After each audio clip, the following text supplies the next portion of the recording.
My daughter accidentally killed Jack. But thanks to watching thousands of movies, I managed to dodge the law. First, I went to a cell phone shop and bought a used phone. Then I had the shop owner insert Jack's SIM card. Then I wiped all the fingerprints off the phone. Finally, I tossed the phone onto a truck heading out of town. That way, it would seem like Jack was out of town. Then I drove to an abandoned mine about 15 kilometers away. With nobody around, I pushed the car into the lake. But I didn't leave right away. Instead, I kept scanning my surroundings, because I was scared someone nearby would notice everything. Just then, an old man happened to walk by. Seeing the car still above the lake bottom, I instantly got nervous. I quietly hid behind some rocks. Turned out he had a rock in his shoe. By the time he looked up again, the car had already sunk to the bottom.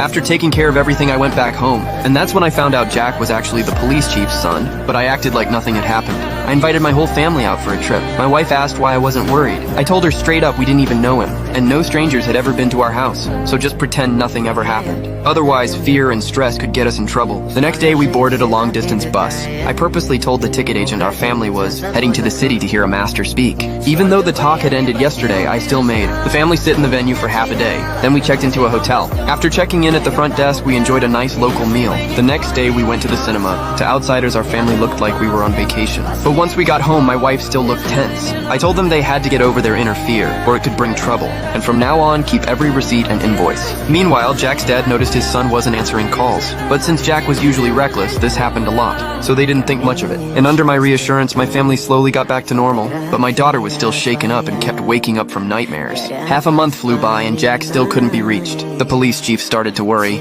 so she suspected her son might have been kidnapped. Meanwhile, my plan was going smoothly, like nothing had ever happened. But then one day, Jack's car was found by some people swimming nearby. The police chief rushed there with officers. She stared at the yellow car, a sense of foreboding beginning to take hold. After her husband identified it, it was confirmed as Jack's car, but there was no one inside. The police chief knew her son was in serious trouble, so she immediately ordered an investigation. They found Jack had disappeared on October 2nd. The police then distributed photos of Jack and his car for inquiry, but this caught Officer John's attention, because on the morning of the 3rd, while handling a case, he saw me drive away in that car. Soon the police came looking for me. Facing their questioning, I acted completely calm. I stuck to my story that on the 2nd, my family was in town, and we didn't return home until the 3rd. I even produced receipts from the 2nd and 3rd to prove I wasn't lying. With nothing else to question, the police had no choice but to leave. But the sheriff's intuition told her that despite my family's alibis, it must be connected to Jack's disappearance. And I realized the danger too. I started coaching my family on how to handle the upcoming interrogations.